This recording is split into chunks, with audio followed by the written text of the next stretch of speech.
Hello everyone and welcome to Thursday Live Lessons here on UkuleleOnTheGround.com. My name is Aldrine Guerrero. I'm joined by the two boys. Aaron Nakamura. What's up, Aaron? What's up? And Mr. Kahai Fergans. What's up, Kahai? Not a boy. So we got the boys, we got the legend, and you got me. So the boys are here, and we're about to answer some questions that you guys may have. We're gonna put some A's to your Q's. You know what I mean, right, Kahai? That's how Thursday Live Lesson works, right?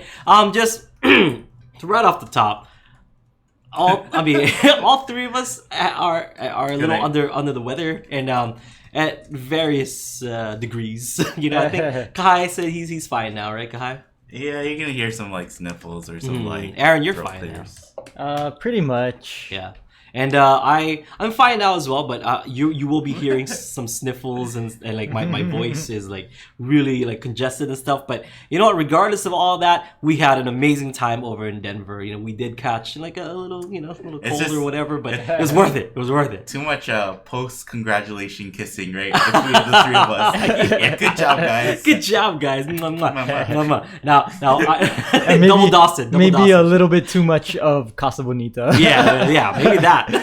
which even a little is a little bit too much. That probably didn't help, right? Yeah. So between Casa Bonita and the Richard Dawson kissing, it was It was a great trip, though. I loved it, and we saw some awesome familiar faces and some new faces as well. And Denver Ukefest is always, and I told him, at the Actor Festival is gonna remain one of my all-time favorites. Mm-hmm. If you guys have, Instagram, or if you guys have any time, check out my my Instagram stories and it's like Uke stuff under Uke stuff.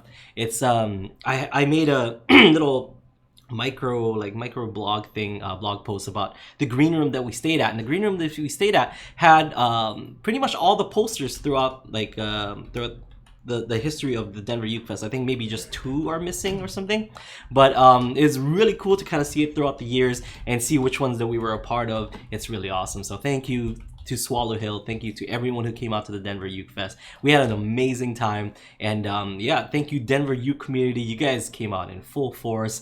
The Aloha Friday Live Jam was great. Like, I had a great time. There were people there that were kind of jamming along with us. We were trying to encourage people to go to the Troy Fernandez workshop, but then some people were like, nah, we're gonna stay here and jam with you. So I really appreciate everyone sticking around and kind of jamming and stuff, and you guys are awesome. I couldn't be more happy with how Denver Ukefest came up. Yeah.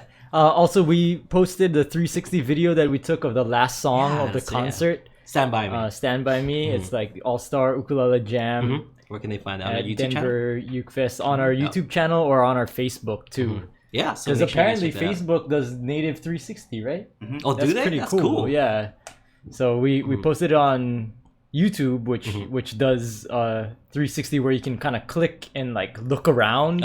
That's pretty cool. And then I guess Facebook has it too. So yeah, I saw it on Facebook, and like if you're going on Facebook, I'm on my iPad and stuff. If you turn the iPad, it's pretty cool. That's really pretty cool. Yeah, I think that works on YouTube too. Yeah. I think you can enable it where like if you're watching on mobile device. Yeah, it's awesome. It's like VR technology. We're living in the future. It's like you're there. You're part of the audience. Yeah, it's cool. So how we did that is we got a 360 camera from the company that my sister works for, and so my sister was kind of she was saying like, shout out to Live Planet. Yeah, well, we're taking care of your camera. Don't worry about it. Don't worry. But she said like maybe next time we should try actually filming in stereoscopic 3D. So that way, if people like use a VR headset or VR setup, it actually gives depth of field when they look. Oh, wow. That's cool. So. That's cool. And so, a little off tangent. When I was younger, one of my favorite teachers was Mrs. Shintani, and like she was part of the Excel class. Were you in Excel when you were young? Oh no, I wasn't.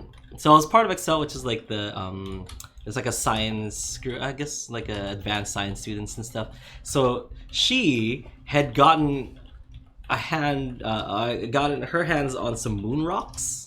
For like legit moon rocks from like NASA and stuff. So she came and she's like, I cannot let anybody touch this briefcase. Like this briefcase is my entire life savings if I lose it and stuff. So Live Planet, so now going back, you you will be happy to know that Kahai guarded your 360 camera. Yeah, the handcuffs to the briefcase. Yeah, exactly. Because I'm like, what is in that little kind of tiny briefcase that Kahai has? He's like tiny. What do you call it? Like in a hard case. Yeah, you can actually. Is it here? It's right there. Okay. I think. So. Like, I don't know if you can see it. Is it close? Okay, I Yeah. don't want to like pick it up and it falls out of the ukulele case, you know. So he was carrying this around everywhere, and I mean everywhere. Like I didn't see Kahai separated from this case throughout the entire Denver Ukefest. So thank you, Live Planet, and you can trust us. Initially, it wasn't. I mean, I was happy to carry it, but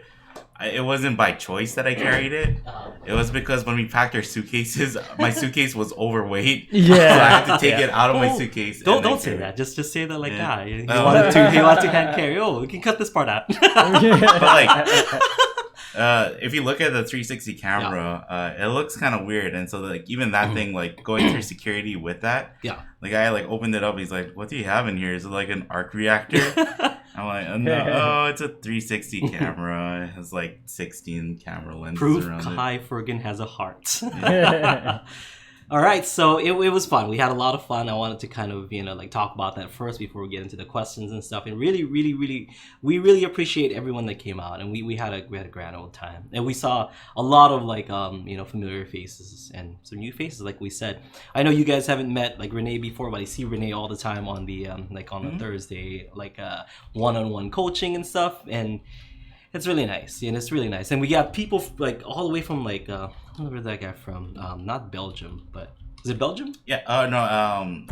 Hungary. Hungary. So it's kind of crazy. So it's like, well, I heard that you guys were gonna be here, so I just like decided to go to the Denver Ukefest. Like that's amazing, all the way from Hungary. And he was still jamming, and it's really nice. Of course, it's nice to see our friends. We got to jam with Victoria Vox, with John Nash, with Stu Fuchs. It's awesome. We saw like Troy Fernandez. That was really nice. He was teaching Tropical Hawaiian Day, so he was showing to kind of learn that riff from Troy Fernandez himself. That's got to be a treat. That's got to be a treat. How can you forget like our favorite though, right? Yeah, right. Doug. Yeah, Doug. Well, Doug. So Doug, he's like the lifeblood of like the Denver Uke community. Yeah. Like he's always like the brightest star in the room. He always, goes in. He's like, "Hi everyone! Oh my God, it's Aldrine! Yay!" If you watch if you guys watched the Aloha Friday Jam, you would have seen Doug. Yeah. But at the very end, like when it fades to black, you can just hear Doug yell, "I'm so happy you guys are here!" And I was like so glad that I got that before I cut off the mic. I was like, "Oh, what a great way to end the jam!" It's awesome. So it's great. I mean, like this is Kahai's first time, and we're kind of like telling Kahai that like the Denver Uke community is like is so good. It's unlike anything else really. Like they're just they're so positive. They're so like. Really, really excited to be there, and they have that Ukefest every year, and they still have the same gusto as like the year one that we went there. Yeah. It's amazing because for myself, I mean, using NAM as an example, like my first year of NAM, it's like, oh my God, this is so great, and towards like the last year of NAM, I was like, oh my God, do we have to go again? Like, oh my God, it's so loud. It's so loud. I love seeing the people, but I hate being there. And I mean not hate, but it's just like it's so loud and overwhelming. Kind of, draining. Just yeah. So maybe hate is a much. strong word, but and it's crazy because like something like Denver Ukefest, that's what their 11th or 12th or something that Denver Ukefest, and they are still super excited. And a lot of the artists are like return artists. Like Victoria Vox have been there before. I've been there before. Stu's been there before. I think Victoria's been going to Denver Ukefest longer than us. Yeah. So they're still excited, and I was like, that is awesome. So that's like a nice like testament as and we're still happy to be there too. We are. We are. It's like the same thing. Yeah, we went to Casa Bonita with with Kahai. We broke his so we went there. So, we're like don't expect much because but once you get inside, you'll see why we came here. What was your thoughts, Kahai? Casa Bonita. No, Aaron said like he asked me, is this all you dreamed of? And I told Aaron like later, I was like, maybe it's like all I dreamed of if I was having a fever dream. Because it's like, how is this a thing? Yeah, how is it? How does this exist? Okay, if you how would you explain it? So for a person who's been there, like finally been there for the first time, how would you explain it? So for people who don't know what Casa Bonita is. is. While you're walking into Casa Bonita, or because you gotta stand in line and then you wait to get into. Oh, wait, first of all, it's a Mexican restaurant. Setting that in as Denver, the premise, right? In like kind of the outskirts in a of strip Denver. mall next to a dollar store. Dollar Tree. But imagine like that, so that you're waiting in line just to get into Casa Bonita. Right. And just waiting in line is like going on the Pirates of the Caribbean ride in Disneyland. Except you're just walking, you're not riding a boat or anything. It's the line to get to. And just to get inside. Yeah. And then once you get inside, it's just like, who thought of this? Like, what? This is like, it's just... Like, I think what we were all saying is just like, how is this still a thing in 2019, right? How is this still here? Yeah, because everything looks like it's from 1991. Probably is. Probably is. So, Kai didn't get to see like a lot of the attractions. Like, you didn't get to see the magicians. You didn't get to see like the mariachi band and stuff. So you got like the late show. Yeah, and there was no gunfights. Yeah, no gunfights. Because there was recently, I guess, like a shooting and stuff. Yeah, like wanted to pay respects in Colorado. In Colorado. So, it was still cool. What's your review on it? What's your review? Out of 10. It's like question mark. Like it was definitely good. How's the food? God, how's the food? Yeah. It was Mexican. It was Mexican-ish. Mexican-ish. When so on Tuesday while we were here, me and Aaron were working, and Aaron went to Big Save, a local supermarket, and bought food back. He's like, oh, you can microwave this. And I said, like, oh, so I'm like making food like Casa Bonita, like it's microwave. You didn't realize how true that statement was until you went to. It's not bad though. I still ate it, but it's still like.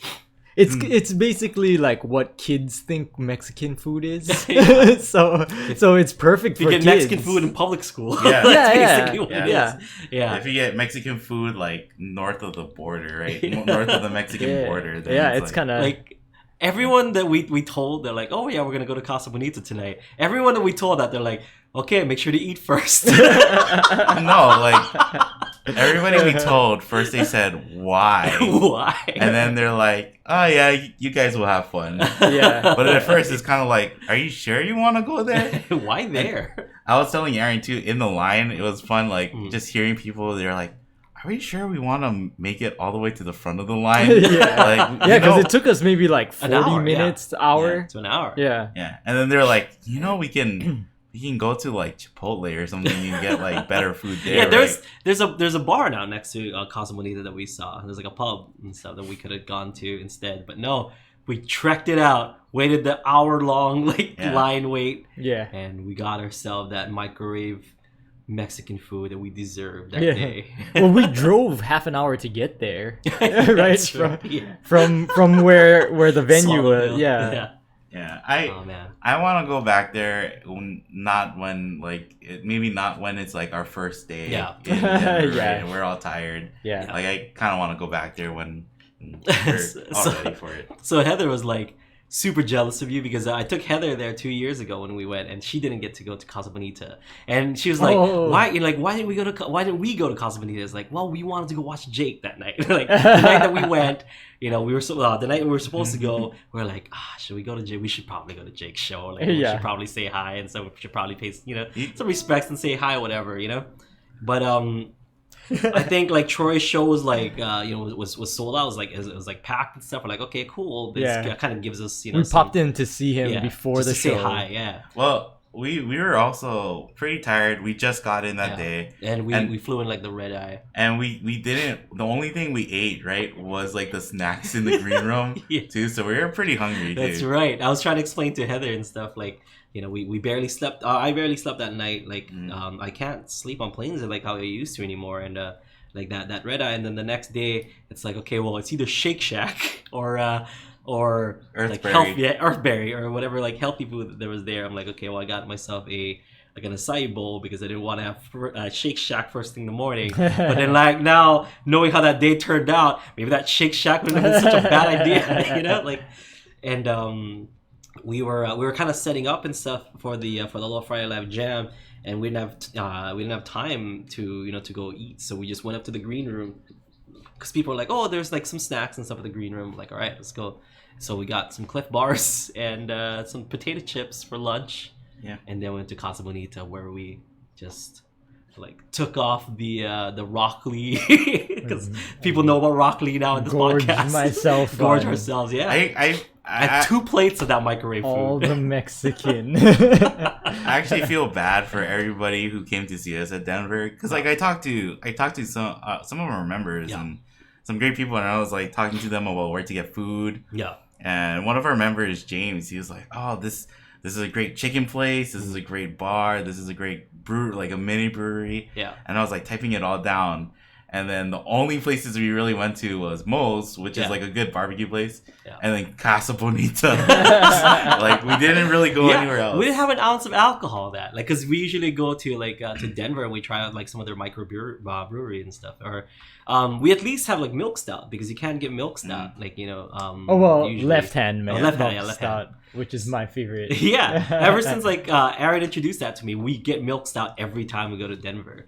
But this time we didn't get like we didn't get an ounce of alcohol in us, and that's the thing we wanted, but it was so busy that like we didn't get to really do anything. We could only go to Casa Bonita.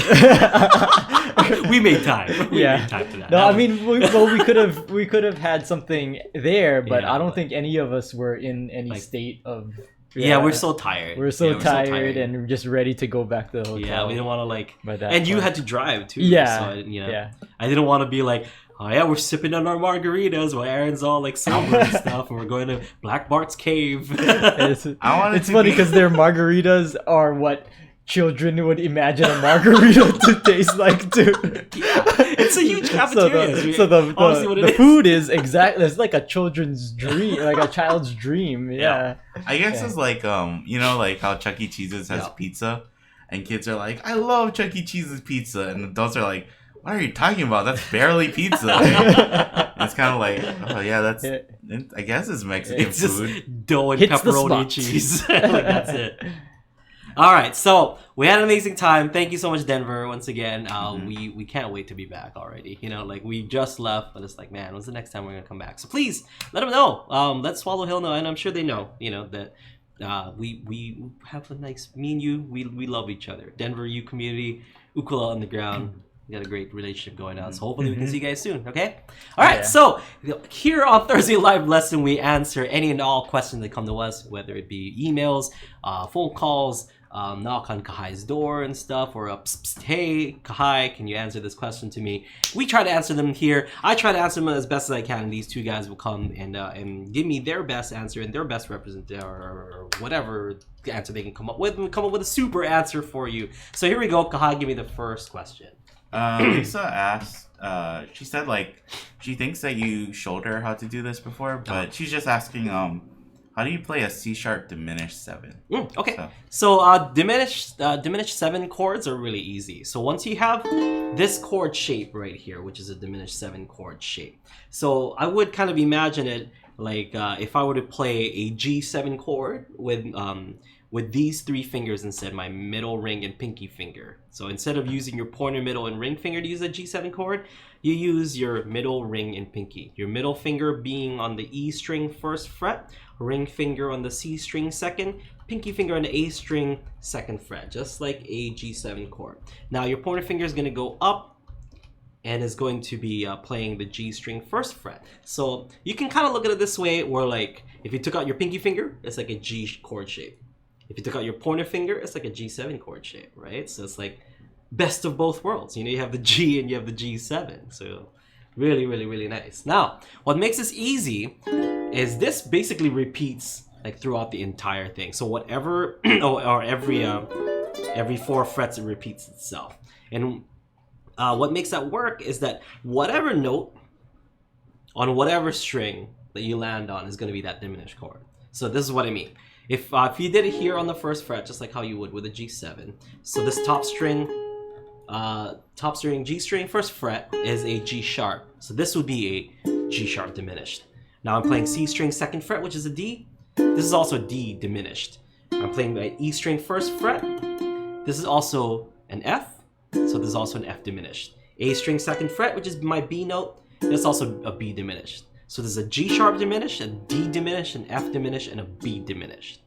All right? Now, if you're asking for C sharp diminished, it's right here. Why? Because my pinky finger is on the A string 4th fret, which is C sharp. Can you give like maybe the fret numbers, like in what you're playing? Okay, so it's going to be 3 4 3 4. Yeah. And there's another one here. So if I were to pretend my pointer and my middle finger are playing the zeros just like how I normally would. So C string 1st fret is my C sharp. So that's also a C sharp diminished 7. Whereas this is a C sharp diminished 7. This is also a C sharp diminished 7. That's also a C sharp diminished 7. And goes over and over every 4 frets. Okay, so since it's this, we can kind of make it shorter. Just use our pointer and our middle finger on the C string 1st and the A string 1st. So that's the same thing. Because I don't want to like kind of limit my 2 fingers here back here, and it'd be kind of useless. It's like more natural, right? Like if you play with those two, like especially if you're switching chords too.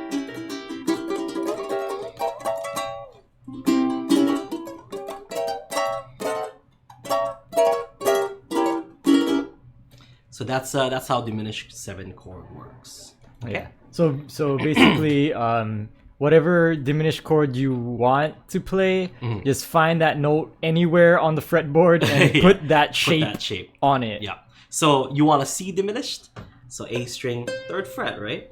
Using my pinky finger, and then build that diminished chord around it, and that's it. Yeah. If you want a D diminished, boom, boom, boom. Yeah. Or any other string. Yeah. Yep. So whatever that lands on, that's going to be that diminished. So keep that in mind. So whenever you see a diminished chord, don't be intimidated by it. Just think of it as like, it's actually one of the easiest chords, because like if it repeats every 4 times, as long as you're within those 4, it might be right. Yeah. You know what I mean? Like, that's if it's not, if it doesn't sound right, then just move it up 1 fret and it might be right. Might be the one, like you have 25% chance of getting it correctly every time. So. You can kind of like, Aaron said, like if it doesn't sound right, you can kind of tell if a diminished chord should be in a song or not by playing the diminished and then just playing the next like a major chord, right? So like if it's a C sharp diminished, then you play it like a D, right? And then see if it kind of sounds like C sharp diminished is like the 7th of the D chord family, so it sounds like it resolves. Like it sounds because the 7th chord is always going to be a diminished chord. So in a chord family, 1, 4, 5 are going to be majors, 2, 3, 6 are minors, and 7 is diminished. And so 7, since that's only a half step, below the main root chord, so it's going to be resolved to the 1. Yeah. That's what Kahai means. All right. So, Lisa, hopefully that helps. Can we get another question up in here? So Angie said, not sure if, sorry, that's not. How do you guys remember songs? Is it just that you know what every chord sounds like so that you can play by ear, or do you actually remember all the chords? Oh, like memorize songs and stuff? And again, memorize specifically chord patterns, it sounds like, right? Like what chord, how do you memorize what chord to play exactly in the song? Okay. There are certain like chord patterns that repeat over and over again. I mean, for the most part, like you don't really want to, if you're gonna perform a song like how how we do, you might want to be familiar with with that song. You're not going in blind, like if you're kind of jamming the song. It's basically we just did it a lot of times. Yeah, you do it a lot. You'll get it. You'll you'll memorize it then, and then like the more you play, the more you'll realize that those patterns exist in other songs as well. So like it's not like when you learn a song and learn a different song, you're gonna learn something completely different. Like there's not one song that is super duper unique to only that one song. Any song that is written today probably shares a chord progression or two with some other song that was already written. Like there's no like 100% unique original song anymore. Yeah, I think when you like I know that Angie isn't like just starting out, but like when you are looking at chords and trying to memorize stuff, it seems intimidating because there can be however different combinations of chords, and if you don't know about chord families, you don't know what limits the chords in a song. So like, how do you know which chord goes to what chord next, right? Yeah. But then kind of like when you play it more and more, it's like you said, you just realize like, oh, it's a lot smaller than I actually thought it was. And I kind of, I mean, there's always going to be exceptions to the rules, like giant steps, right? Where it just goes to fives, all and like stuff. 2-5-1, 2-5-1, yeah. 2-5-1. But then, and I guess that's the thing, right? Like instead of knowing the exact chords, you know the pattern, right? Yeah, it's more like a feeling, I think, for me. Yeah. Right? Because while you're singing the lyrics, there's a feeling that goes along with the lyrics, and it has to match the chord. Yeah. You feel like you're gonna go somewhere or come back or it kind of. Yeah, as soon as you mentioned it, I was like, oh, I know that feeling. I get that sometimes. It's kind of like if you're playing Brown Eyed Girl, that's like you're starting in one place, and then hey, where did we go? We're gonna go someplace, and then we come back a little bit, and then we go someplace else. Yeah, right. Yeah. So it's not even. I'm not even really thinking of the chord. That could be in any key. It just tell me the key, but I know like where I'm gonna go. I'm gonna come back, and then I'm gonna go someplace else, and then I'm gonna come back. Yeah, and the more you play, the more you'll feel that chord change. Yeah, and I think like the most important one to really get familiar with, right, is that root chord, that home chord, and knowing, because usually that's the start of when you start over the whole pattern again, kind of in general. So, one of the songs that I was thinking about, like you said, like songs kind of all have the same, is like you guys play Drop Baby Drop, and then you guys play Drop Baby Drop, Honey Baby, and then Spirit of Nature. Yeah. And we do One Drop by Bob Marley. It's like they all have pretty much similar chords. Very similar chord pattern. Yeah. But like the original songs for those or that kind of medley that you guys do. They weren't necessarily in the same key, were they? Or like some of them are like Honey Baby, Drop Baby Drop, and Spirit of Nature are definitely those like same A keys. Because I'm guessing it's just some uke player that grew up and like, I should write a song to this. Playing drop one too many times in their life. But then it's definitely like there are like it is more of that pattern, understanding that pattern, that kind of like. And that's where the more you play, you'll probably hear too, right? Like, oh, this isn't in the, if the song that you're used to is like in the key of G, you might hear a song and be like, oh, this is in D, but it's using that same pattern as the song that I'm used to. So it kind of makes it easy to like, oh, I know where this is supposed to go. I know the next chord is going to be on my feeling is similar, like even in different keys.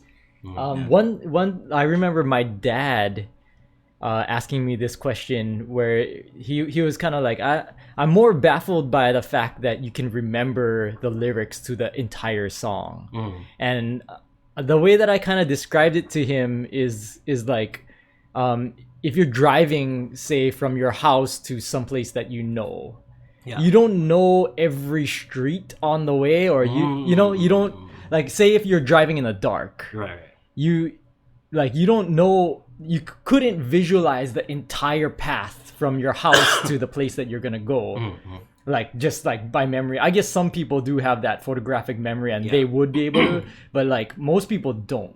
But you know what comes after the thing that you're looking at. Yeah. So like, your flashlight or your headlights shine on whatever's in front of you, and then you kind of know what happens after that. And then then you go forward and you shine on the next thing, and it's like, I knew that was coming. Yeah. And then it shines a little bit further, and you know what comes after that, and you know what comes after that. And so it's kind of like that. If you know the first lyrics of the song, you can get to the end just by association. Yeah. Like, I know that after this line, this Because thing it kind of comes. illuminates the next line. Yeah, it's just exactly like yeah. that. It's like shining a flashlight and getting from one place to the next, but not knowing the entire path. Yeah. Like I can't tell you all of the lyrics for the entire song like right now. But once we start driving. But once we start going, Yeah. I'll get to the end. Yeah, I usually. agree 1,000%. Yeah. Especially when you get like rhymes, right? Because like it's like there's only so much words that can rhyme with whatever word that I just hit. Yeah. So it has to be like the next line has to be this, or it's like kind of like, oh yeah, I remember that it's supposed to go to. It's an A-B rhyme pattern, so it gotta go to B first. Or like before the it comes story back of to- the song kind of plays out in your head in steps. So The first line. I mean, that's when we're on stage. If I forget lyrics, I'm like, Aaron, what's the first line? Yeah, and I give me just the first line. feed you like the first word, the even first word, and you know I'm the like, rest. Okay, got it. Yeah, it's just like, where's my headlights? Like, how do I turn this on? How do I turn this on? Once it's on. But once it's on, yeah, it's like, okay, got it. We got it. I think where this might be hard for some people is if they're visual learners, and so they feel like they need a visual cue to remember, like, chord patterns or remember lyrics or something. And that's where like a songbook is really helpful, right? But then I think like if you want to grow into music, like a musician where you can just play songs on the spot, or you can just like, what was the song in Denver? You and Alan and there's that lady too. You guys were just like jamming, like he pulled it out, and you guys, or there's a couple songs. Oh, Love and Honesty, we were jamming. Yeah. And I don't think Alan had like the words and the chords in front of him, right? But I don't think you really needed them. Like, I play that song a lot. I did a video with Juno, the one we did La Vie en Rose with, and she. Yeah, we did a video of that because it's one of those songs like growing up in Hawaii, like you hear on the radio all the time. Yeah. So, but it's a beautiful song. If you guys are looking for a good duet song, Love and Honesty, one of the best songs ever. We should do that song. We should teach that song. We should bring Juno back. What's Juno up to nowadays? She tried to run for City Council. County Council. City Council. City Council. Yeah, County Council. So yeah, I guess they counsel the entire county here on Kauai. But yeah, she's around. Kind of going back to it though, like if you're, I think I'm like a pretty visual learner too, but just as like playing music, you want that kind of the memory chunk of your brain to be attached to the hearing and the like motion part, because like that's what you're really, I think that's why like you'll see people who are trying to recall lyrics or something, they close their eyes because they're trying to focus on like the auditory and the kinesthetic part of like their their brain. They're trying to activate that part of the brain, and they're like, okay, visuals, you can take a break, you can shut down for a little bit. So it's like it's hard. I totally get it if you're like a more visual learner, but maybe try and practice that, like practice without your songbook and just try and play along. Or just remember what you saw visually. Like you don't have to actually see it, but you can see it in your mind's eye. So that's So would that be like looking at the songbook? Would that be like looking at a map and stuff if you're gonna drive somewhere? Where like you don't need the map, and then you just kind of remember. I love that. I love that. I love that metaphor. I also getting from one place to another. That's exactly what it is like. Yeah, and I think that's really key too, right? Like, because it really is like, if you try to memorize something, note for note, word for word, you're probably gonna get overwhelmed, and that's how like you probably can't remember. Maybe you stuff your brain full of that song, but you probably can't remember like, a bunch of other songs. Yeah. So it kind of is easier to just do like pieces of songs almost, and while you're playing it, it's like, oh yeah, I remember where this goes, or this kind of stuff. Yeah, and then even further with that metaphor, it's kind of like when you're driving from one place to another, you're not thinking how hard am I pressing the gas pedal? That's true. You know, Yeah, like a lot of that stuff has to Yeah. go on autopilot Yeah. for you to even function. So a lot of that, your strumming hand just has to be moving.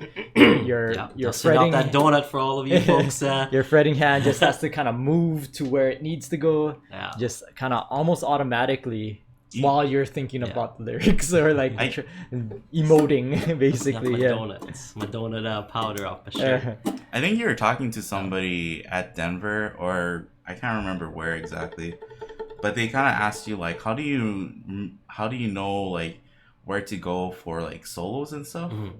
And you were saying like, I don't memorize like exact notes, and it really is just like shapes, man. Yeah, like the vaguer shape is easier to remember than like I have to play a D note, then an E note, then go F sharp G, then go back to F sharp or whatever, right? And I think beginners think that's what musicians do, right? Like they memorize every single note of the fretboard and every single thing, but you need water. Some water. Sorry, I'm so itchy. I apologize, everybody. My cough. Even now, like, I'm kind of like my throat is kind of itchy too, so it's kind of that sick,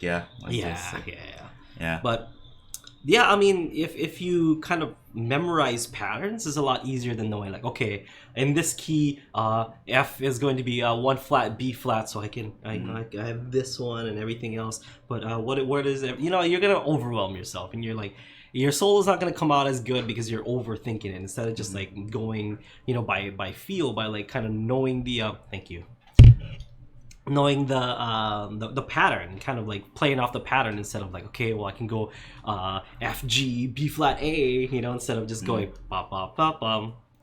It's hard too because like people they imagine that they think while they're playing, but you really want to turn that off and you just want to let your body like just take over and just like play whatever. So that's why I think that's why kids have the easiest time learning, and why people say like, oh my kid or my grandkid, it seemed like they picked up the ukulele within weeks. It's like it's because they're not worrying about the little details. They're just trying to like do whatever they think is, they're like, oh, I see the person like move their hand up and down, so I'm gonna move my hand up and down too. On the plane ride back home, like I hardly watch movies or TV, but when you're stuck on a plane, you kind of But they had this documentary called In Search of Greatness. I saw that you're watching that. Yeah, it was great. It was really good. But it was funny because they had it was like it kind of focused around the interviews of like Wayne Gretzky, Pele, Jerry Rice. It was just like high level people who were people in athletics. I saw like Michael Jordan was on there too. Yeah. But like there's one thing that Jerry Rice said when he was I think he was like in high school, and he got into football, and he would have the football in his room, and he'd be lying down and the lights would be off, and he would toss the football, and like not being able to see it, he would catch it. And it totally reminded me of you talking about playing in the dark. Or lying down and playing in the dark, because you have no frame of reference, but you're doing it all by feel, and see if you could play riffs, you could play chords and everything without even looking at your ukulele. And that's basically it. So like as soon as the football even touches one of his fingers, he knows how to cradle it or like change his hand in order to catch it. And that's basically like cool. So that was kind of one of those things, like there's crossover with like a bunch of those things where if you just do it enough. Yeah, I mean, you couldn't separate me from my uke before. So regardless if it was like lights out and stuff. And me and Kahai, playing cards. You talk about a poop deck, like it's like, oh, it's because you play it so much, it turns out kind of like poopy and stuff. But it's like something that you use also while pooping, like, a deck that you use while pooping. And the thing is, like, you couldn't separate me from my ukulele back then, and like I would take my ukulele in the bathroom back in the day, and I would just kind of like jam in the bath. My parents are like, this is weird. This is a weird thing he started doing. But like I couldn't be separated. So regardless if if it was like lights out, like of the house, if I still wanted to play it, like I'll find ways to play it. And I didn't realize like how much of that like kind of actually it was very useful your... and just would sharpen my like my senses as to like my feel, because just looking at where I am, I kind of sometimes trick myself. I'm like, okay, is that okay to do, or is this like a good note to go on? So before like making all the mistakes already, it's like, okay, well, I know for a fact this isn't gonna sound good if I went like this, because this is an unusual like movement for and you. step. Exactly. So knowing that that's kind of an unusual, so I'll know like what not to do and what where to kind of stay away from in the dark, and knowing that kind of young was a good advantage. And now as an older ukulele player, now I'm trying to figure out like, okay, well, that feels unnatural, but how can I make that still sound good? Like, how can I make that fit, this unnatural thing? Where does it fit? Because it has to fit somewhere, like there's like an appropriate time and place for it. Exactly. So that's kind of where I am right now as a musician. There's a practice technique that Victor Wooten tells to his students. He says like, what scale does everybody know but nobody practices? They like try to think of like, oh, it's whatever, it's the gypsy scale. Yeah, it's chromatic. And he says like he'll jam and play a chromatic scale, and what that does is it gets your ear and your brain ready to hear a wrong note and immediately have the body reaction Resolve it. Yeah, just move it over to the left or right, and that's it. And he said like, when you're comfortable with all the wrong things, it like there is no wrong things anymore. Yeah, it's all right things, and it doesn't matter. You're if fearless. So like the guy that we just filmed with, right, Fingers. Yeah, like he'll do exactly that. Yeah, he'll hit or like a note that's like, oh, that's not it's really like technically wrong, but then he's so fast somehow to resolve it that it doesn't even matter, right? He's already moving past it. So wait, did we put out that 360 video? No, we kind of still have it. Okay, we will put out something later on, or either first thing next month or later on this month. We'll put out something we filmed with like a local ukulele player that we all kind of looked up to as kids. And he's still fantastic, Local ukulele player, and then like also a local guitarist vocalist who's we also legend. looked up to back then. He's such a great songwriter. Yeah, and he did one of his original songs, exactly the song that we wanted him to do. So it'll be a song that nobody on the internet really knows, but something that we've been wanting to put out for a long time. But you know what? The song is great. Like, regardless if you've heard the song before or not, it's something that you probably will like it. People will want to learn that song. It's great. I want to learn that song. I don't know all the lyrics and stuff, so I'm probably gonna play along with that video a couple times. Like kind of like how we say, right? Like we grew up listening to Kyle Creator Boys. Like, I feel the same way about these two musicians, where it's like you grew up listening and you hear their song on the radio. Yeah, just if you grew up on Kauai. Yeah, it's specifically Kauai. It's Kauai. Yeah, they're Kauai musicians, but it's pretty ingrained, I think. Yeah. People will recognize. And like just kind of talking with them and stuff, and kind of talking about the past. Like they didn't even know, like, I'm sure like they've done thousands of gigs since, but then like those specific performances really stick out to me. And like, oh, I remember like whatever year, like Battle of the Bands, and you won, and whatever, and you played this song. He's like, I don't even remember. But to me, I'm like, oh my God, do you remember that? Like, I have that on tape. It was on Vala'au, and like, and I recorded it on like a local TV station and stuff, and I have a copy of it, and I watch it all the time because they were in different bands. So like Fingers, he was with Papal Baby Boys at that time, and they had they had footage of Finger Jam. That's actually how I learned Finger Jam, because I recorded it from Vala'au. And Finger Jam, that's one of those songs that, like, as a Kauai ukulele player, like, You gotta know. I You gotta know. I want to get like Yeah. so who we're talking about is Daryl. Daryl So Raposo. his nickname is Fingers. Fingers. And so Fingers. Yeah. AH. Yeah. I really want to get him in though for like a live lesson or something. Yeah. Because he is like almost the exact opposite of some of our students, right? Mm-hmm. Where some of our students they start getting into like music theory, Mm-hmm. and it's kind of like, oh, you're learning music theory before you know how to apply it though. Yeah. Like you're learning theory that you won't be able to use for a couple weeks, right? Like Yeah. you got to learn how to pick, or you got to learn this technique before you can actually really use it. Where he learned how to play everything. Yeah. And now he wants to apply the theory. yeah, that and he's he doing. doesn't know any theory Yeah. really. Like, so even after you guys were talking, Mhm. you were explaining something like, "Oh, you can do this and this," Yeah. and you can see in his head where he knows, like, oh, that musically, makes sense. yeah, musically, I know exactly what you're talking about. Yeah. But I had no idea what it's Why. called Yeah. or why or Mhm. anything. So, I want to get him in here for a duos, and I think like that's Yeah. super possible now and stuff because we kind of Yeah. like we made the connections. So I want to sit down with him and just like kind of talk story about like, and that will be such a great episode because I Yeah. want to ask him about like the landscape of Kauai music and how like those guys in the past like they really Yeah. grinded. They made their CD back when like like CDs weren't that easy to make or albums weren't that easy Yeah. to make. Like Yeah, you couldn't just record it on your home computer. yeah, exactly. So for him as a as an ukulele player, and I remember that album being sold like on Oahu and like in Borders and stuff. I remember going to a Borders on Oahu and going like, "Oh man, Papawe boys! Like these guys are from my hometown." Like it's so cool. Like to see them, at Borders. It's really it was really cool, and I just kind of want to ask him all those questions and his approach on ukulele. So I look forward to that.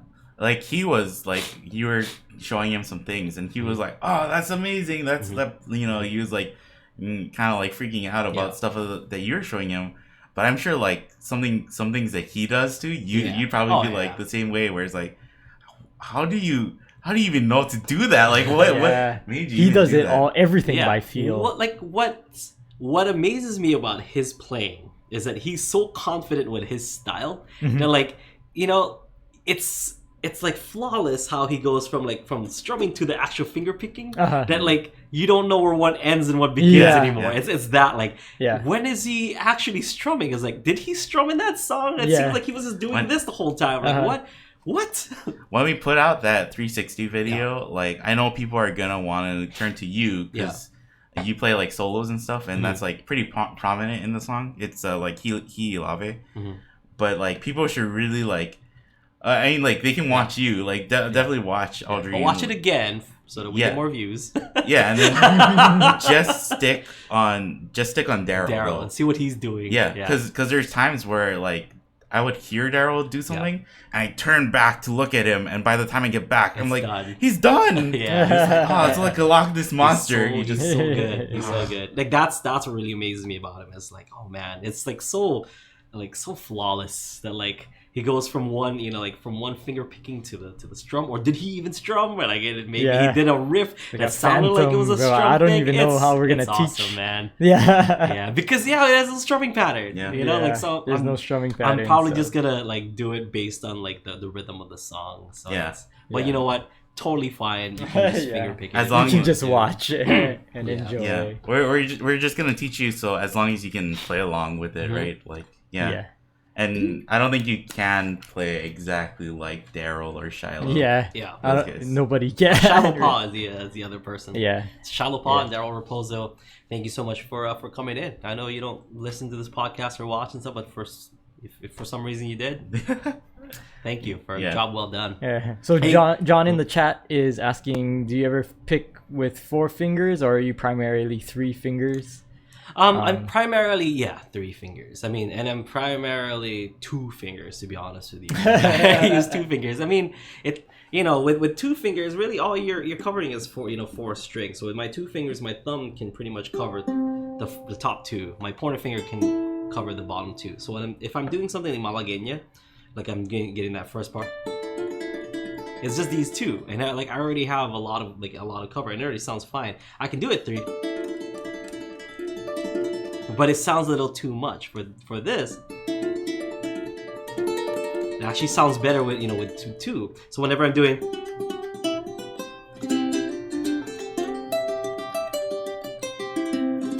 I'm usually using just two. Those two.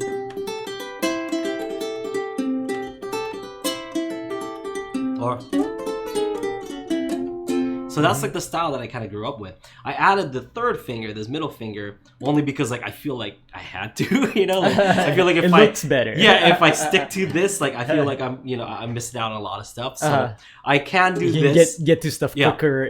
But I also can can do this. So I tell people to do this just so that like I'm missing out on anything, because there are a lot of songs that uses 3, but for me, like I can do it with 2, but 3 is just more efficient. So as far as 4 seems a little too much, because if I'm using, and I've explained this before, if you're using 4 fingers on these 4 strings, that means you're using your thumb on the G, pointer on the C, middle finger on the E, and ring finger on the A. A being my most important string that I use, to put the melody lines out. So I'm not gonna leave my melody lines to a finger that I don't really use that much for picking. You know what I mean? If I'm gonna use my middle finger, it's okay, because sometimes I do that kind of that cross between like thumb and middle finger kind of picking. I'll get good tone, on my A string. And also with my pointer finger, and especially my thumb, when I'm doing that picking. But if I'm gonna use my ring finger, it just seems like super weak. So I'm not gonna delegate one of my weakest fingers to one of the strongest strings. Does that make sense? Yeah. So because if you're doing this, totally fine if you're just kind of like. That's kind of like if you do it like that, right? Like yeah. But if you're gonna do something like, I'm not gonna be like. It doesn't make sense to me. So, but you know what? Some people do it, do it that way, and that's totally fine. But that's just kind of my own personal preference to not use that. That's one of those things that, like, again, I think people are like, "Oh, come on, just tell me the right answer." But it's like, don't cross out like using all of your fingers or using any combination of them, because each of them gives you like a little bit of different spice. So you always kind of want to have it there to use whenever. I mean, it pretty much stems off from like guitar playing, because guitar's got 6, so you got to use like maybe at least 3, to get a good amount of sound from your guitar. So 4 is like extremely common, but with the ukulele you only have 4 strings, so using 4 fingers, that means you're delegating a finger for each string, which would then mean that like one of them is going to get your ring finger, and the one that makes sense to get the ring finger is the A string. So it's not like you're going to have thumb on the G, pointer finger on the C, ring finger on the E, and doing it that way, because it's just not not efficient. So the thing that makes sense is using your ring finger there, and that to me doesn't make sense. You do the thing though, right, where it's like almost like like that. Yeah. So like sometimes, like if you need to do that kind of technique, it does work. Yeah, but if I'm, I think Jake has taught this on the Uke Minutes here on Ukulele Underground. Kind of like that pluck, that pluck thing that he does. Yeah, like pluck strum. So you can, you can do that. One finger per string. So you can kind of do that, and and if you have good enough control to make that A stand out, then then good for you. So if the best player in the world, or one of the best players in the world, use that technique, it's not a bad technique to use, but it just depends on from person to person. Like I don't really use it unless I'm doing kind of like a pluck strum, like how Jake would. Yeah. But I don't really use it for regular finger picking. I would go 3 most. I think too, like we usually do tell people to use like the 3 or something. But actually, like using only your thumb and pointer finger, that can be like, I think it's a really good way to start off too, because like bass players, like they'll tell new bass players, instead of doing like the traditional like pick like this, to do just picking with this.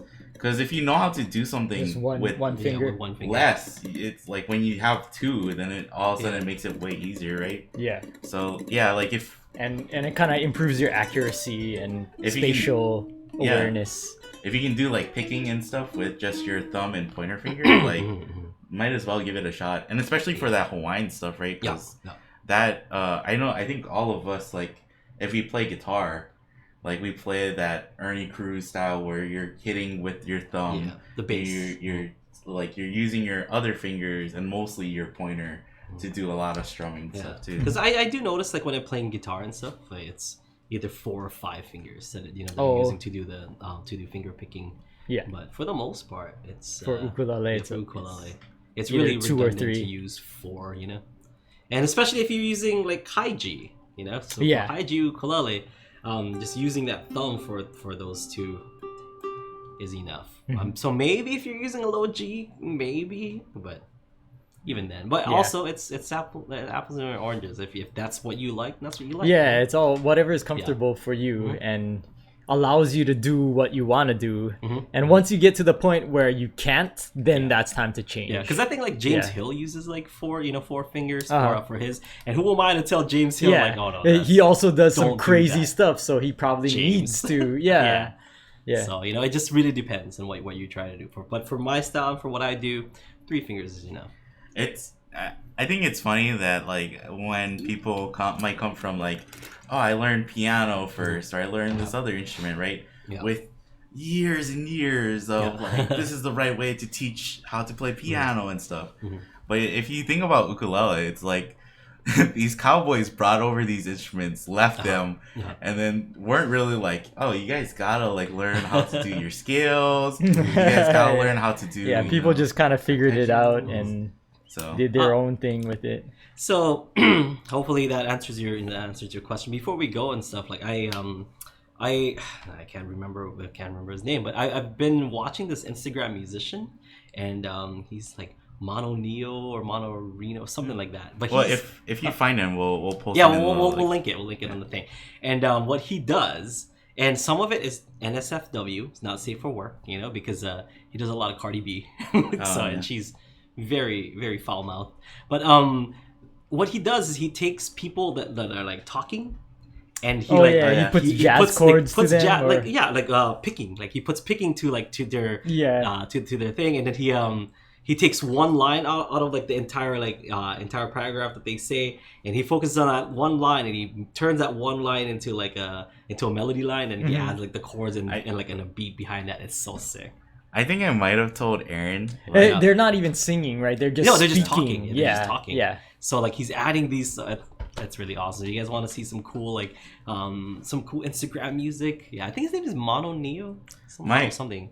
My favorite is one that Kira sent me, and it's a clip from It's Always Sunny, where one of the characters is going on a rant, but a drummer, like he drums to the guy doing a rant, and it's like, where's this person? Where's this person? And like it's like perfectly in time where it's like, oh my gosh, I can't imagine how much hours this guy spent like figuring out, okay, I can do like when he gets to when the character gets to this part in the rant where his voice gets super high and he starts going crazy, I can go with like my hi-hat, and stuff, and it's like that's cool. Yeah.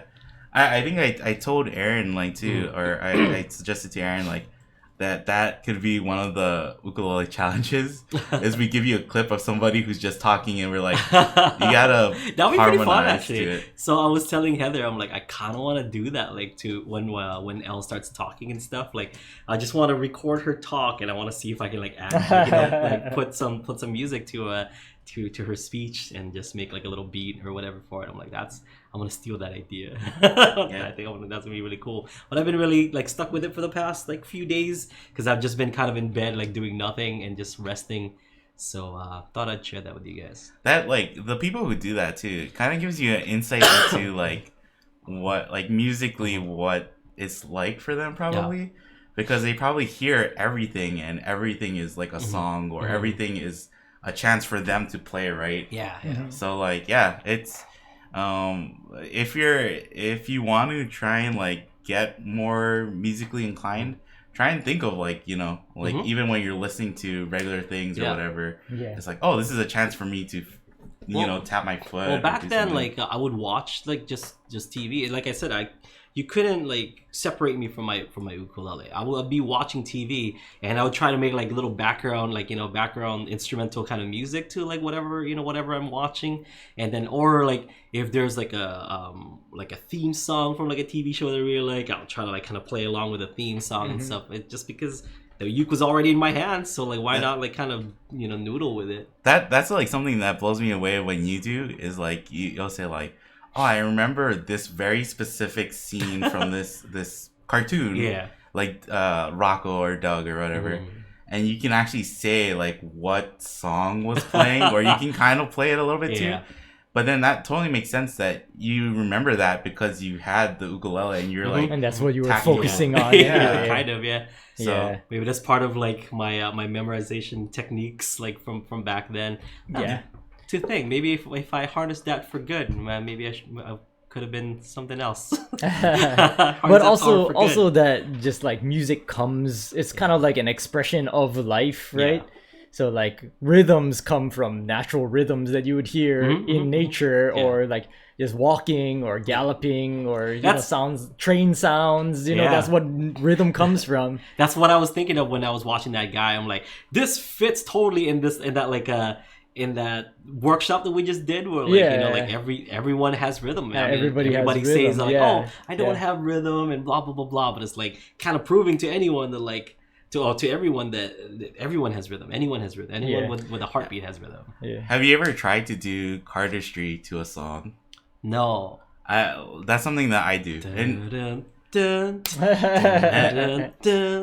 Well, like and like you said, like, right, you used to play ukulele without like with closing your, or with it dark. I was at the dentist's office and I just had my cards, and the whole time I was doing shuffles, closing my eyes, and I'm doing cut with my left hand, or I would do cuts with both my hands, and at the same time the radio was playing, and I would be tapping out the rhythm to the radio too. And dun, dun, you gotta be really good. Dun, dun, dun. Like if you try and play something, and I mean, and that's what dance is, right? That's what performance art is just like kind of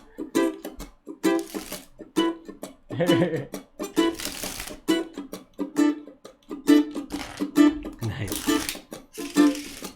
So it's not like I'm actually like hitting, but like getting certain sounds to land on like that downbeat, right? Yeah, that's some like Flight of Concord stuff. That's awesome.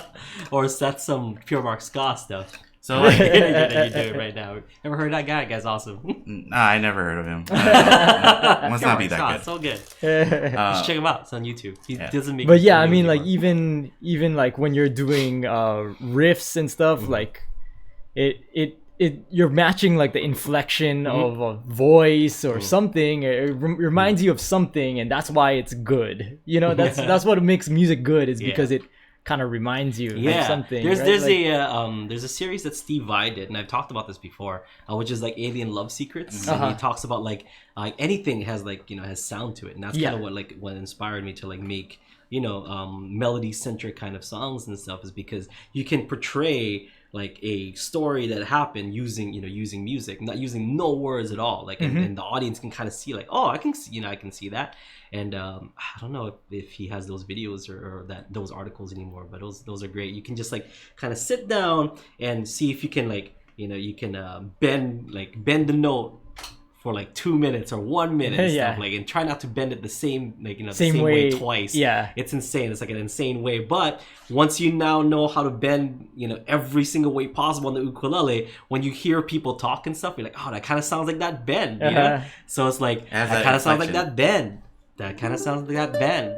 Like, that kind of sounds like that bend. Like, that's what those guys who make harmonies or do things to people talking, they like listen to the inflection, right? And then they like adjust to that inflection too. So that kind of sounds like a bend. So that kind of sounds like a bend. A bend. Bend. Something like that. Kind of sounds like a bend. That's it. That kind of sounds like a bend. But I think like something is like tying it all together. Like something that we hear kind of often is that like I just don't have time to practice. Yeah. But like if you really want to, I think the best way to become a pretty good musician is to make it where even if they took away your instrument, you'd still be trying to play music or hear music in your daily life or just have some kind of interaction with music. So like even if you're at work, right, like just like and you hear something going on in the background, just tapping your finger to that beat or just doing something that you know is like, oh, this is like musically fulfilling kind of a little bit. I think that's like great practice, and that I think that's what you'll find with a lot of good musicians is that they kind of they don't really set time aside to practice. It's more like every day, every hour they're practicing if they're awake, when right? they can, when they can. In little ways too. So yeah. All right, so we don't have any more like hanging questions from our live audience, do we? Because I don't want people to be asking it and they didn't get answered. So let's just do a lightning round. Well, Renee asked, what was the Steve Vai thing? Alien. Oh, Alien Love Secrets. Yeah. Yeah, Alien Love Secrets by Steve Vai. I think it's an article or a video or something that that I saw before, but that's like some heavy like psychedelic stuff. That like really unique approach to like playing. He plays guitar. If you guys don't know Steve Vai. He used to play with like Frank Zappa. He's like one of the best guitarists alive today. Seriously, like he's made like some crazy like guitar like riffs that back then people thought were like, oh, you can't do that. That's impossible. It's like a perfect like seventh or something. Like how like triplets are 3 and stuff, and he does one is like 7 or kind of or whatever it was. A subdivision of like 7. What the heck? That's crazy. I think this is the one. I posted the link. It's about bending notes. And we'll put it in for the people watching the replay. We'll put it in the description too. Yeah. So, check that out. I mean, it really made an impact, as a songwriter to me when I was in college, like writing songs, and that's kind of like the beginnings of like Bandito Tyler, where I'm like, I can create a story like revolving Tyler into like into this cool little musical that that I can make. So that's kind of what inspired it. Yeah. All right, so we are super duper like late now, but we had a lot of fun. We wanted to talk to you guys about the fest, wanted to answer some of your questions, and we're just glad to be home, guys. Thank you so much. So we appreciate all of you guys listening, watching, and supporting us here on Ukulele on the Ground and Ukulele on the Ground Plus. Sign up for U Plus if you haven't to take your ukulele playing to the next level. We have private lessons, we have one-on-one coaching, we have improvement systems, we have songs, we have lessons, we have all kinds of good stuff. We have a private UU Plus forum if you guys want to check that out. So make sure to check out ukuleleontheground.com, sign up for UU Plus. We have some brand new stuff coming out in the near future. So make sure you check those guys out, those videos out. Check out tomorrow for Aloha Friday Live Jam. We'll see you next time. Aloha.